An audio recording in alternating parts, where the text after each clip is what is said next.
And thank you for joining us here at Foodlink as we mark the start of Hunger Action Month here and across the country. Addressing hunger and food insecurity are central to Foodlink's mission. However, I want to be clear that when we at Foodlink talk about ending hunger, what we are really saying is that we want to end poverty. For decades, SNAP has proven itself to be the most effective anti-poverty program in the nation. In fact, it is more effective than any other program at lifting our most vulnerable citizens, including children and seniors, out of deep poverty. Yet in recent years, SNAP has been under attack. In July, the USDA introduced a new rule to eliminate what is called broad-based categorical eligibility, which is how 3 million Americans access SNAP benefits to feed themselves and their families.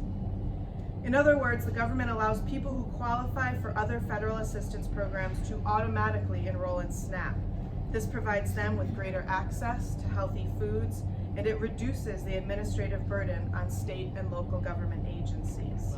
September, as Julia mentioned, marks the start of Hunger Action Month, a time to spread the word about hunger crisis in our nation and recommit ourselves to the fight to end food insecurity that plagues millions of Americans in this country, puts them in poverty, and forces them to go hungry. In my view, it is shameful that the president is now attempting to pull out of the rug from under millions of seniors, veterans, individuals with disabilities, children, and working families. That's why we're calling on the president and the Department of Agriculture to rescind this unconscionable proposal immediately. As the president and CEO of ABC, I'm fortunate to be part of a national network of community action agencies. Just last week, we were in Chicago having our national conference, and we were talking about this very, very issue. So the thing that gives me a lot of pride and also encouragement is the fact that we here in Rochester are not alone in this fight.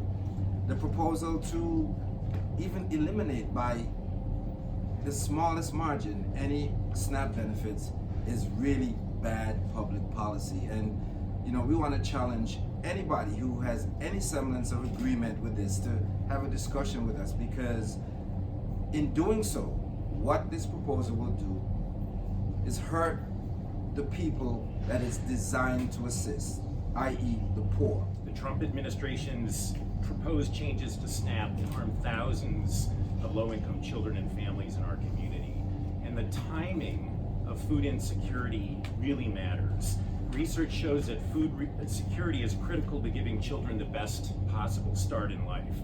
The American Academy of Pediatrics' 2015 policy statement notes that after multiple risk factors are considered, children who live in households that are food insecure, even at the lowest levels, are likely to be sick more often, recover from illness more slowly, and be hospitalized more frequently.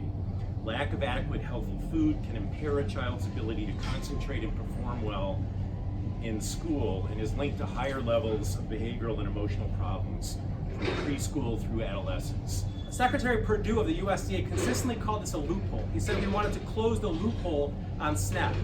Calling it a loophole suggests that there aren't already incredibly rigorous steps to become SNAP eligible. And anyone who's applied for SNAP before, or helped someone apply for SNAP, knows there's already a lot of very strict rules and regulations around being eligible. The rhetoric of this Minnesota millionaire that the Trump administration continually looks at, which harkens back to when the Reagan presidency looked at the welfare queen, and about several years ago we heard people talking about the lobster surfer, as though the people who utilize SNAP benefits in this country are just looking to take advantage of the system. That is not who SNAP supports. So this is ridiculous. I don't see any benefit from this at all. You want to push people that are at the poverty line or just above the poverty line, below the poverty line. Then what are you going to say? You're going to have horrible comments to say about that. These are honest, hardworking people that are trying to make their lives better for their families and themselves. So therefore, I don't agree with it, and so do so many others. And I'm spreading the word to make sure that people use their voices and are against this. Thank you very much, Mercy.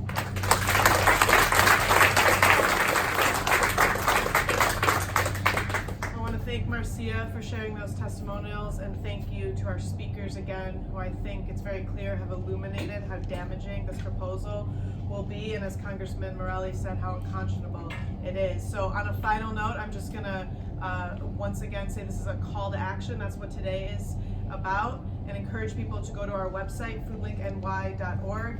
There it gives you details on how to submit a public comment and to reject this proposal. Thank you. We're happy to take questions as well. Thank you.